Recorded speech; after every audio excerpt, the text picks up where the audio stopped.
So we're about a day, 2 days late on this video when it comes to our last slate of games. We're going to talk about the Warriors at Suns first, and then we'll talk about the Lakers and Kings.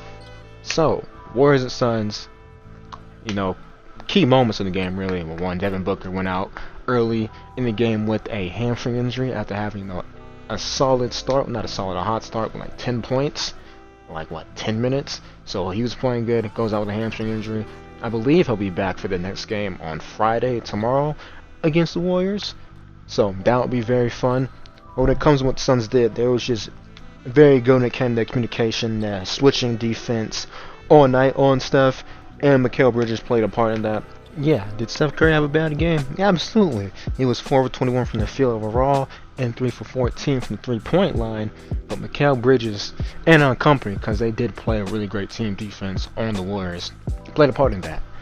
And yeah, it's decided the Suns are the best team in the league after that game last night. And I know they've been on a 17-game winning streak. They haven't lost a game since they dropped their first 3 to start the season though, but they haven't lost since then. And I believe even with Devin Booker out, they're going to beat the Detroit Pistons. They'll probably wax them with him out because while Mikal Bridges was great defensively, he didn't have a good scoring night. Only had 2 points. But he did a great job on Steph Curry. So you won't get mad at that. And other guys chipped in when it came to scoring from the perimeter, like Jay Crowder, like Landry Shamet. So again, you're not going to get mad at him not having that many points when he does an excellent job on Steph Curry. And yeah, they just got the best roster in the league. Not talent-wise, but just its construction. It's pretty damn good. It's a lot better than the Lakers, I can tell you that. It's a lot damn better than the Lakers. But they also just exposed the Warriors' only weakness when it comes to their roster, and that is, of course, the lack of, a true center, because while Draymond is great and can play at the 5, you don't want him on 8 all game.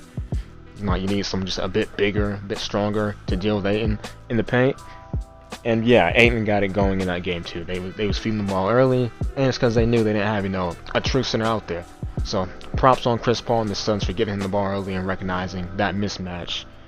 Because there are some games where he just doesn't get the ball as much. He only had 8 points. He had 24 against the Warriors. So they got him the ball with the mismatch, and yeah, they won the game without Devin Booker. The Warriors are we don't have Klay Thompson, we don't have James Wiseman, and that is true. But the Suns didn't have Booker for the majority of that game, and Steph had a bad game. But I want to see the rematch on Friday. They've also flexed that game into the primetime schedule because it was originally the Lakers and the Clippers.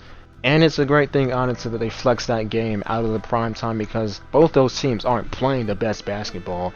They are both 500 or barely above 500. The Lakers are above 500 by 1 game, and the Clippers are 11-11.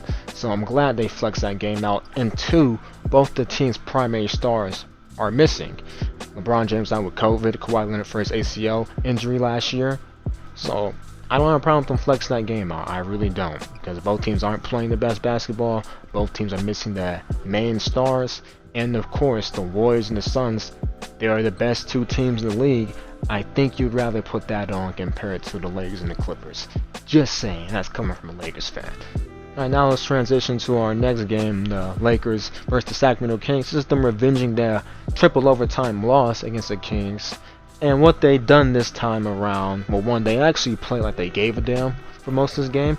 They had a pretty bad first half. First half was pretty bad. They were down at 11, 12 points in stretches of the game. But in the second half, they actually played some quality basketball, and they went on a 40-8 run, which lets them actually, blowing a team out for once this year, because they've only had one double-digit win, and that was against the Rockets. And I'm glad they actually played quality basketball, for once. They still haven't put together a complete 4 quarters, if you ask me, but at least they show that they actually can do something defensively. I'm not asking them to be the best team in the league on defense, because the personnel losses they've had, and when guys like Caruso leaving free agency. I'm not asking for the best defense in the league, but I'm asking for them to actually try, night in and night out. And of course, some notables, did not play was DeAndre Jordan and Avery Bradley. Well, maybe DeAndre Jordan did play, I just don't remember it. But they looked a lot better with those 2 not playing on the court. Just saying, Frank. Just saying. And the White brought the energy in that game. Got a lot of boards, 13. Had some putbacks, some lobs. Got some blocks by contesting shots in the paint. Yeah, he should be playing more than DeAndre Jordan. Frank Vogel did say he didn't play him the last game because of rest, which is fine because this team, they have a bunch of old guys, so if you gotta rest guys, I get it.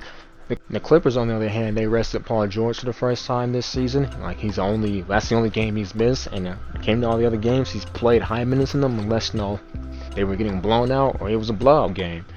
So, well-deserved rest. He's one of your stars.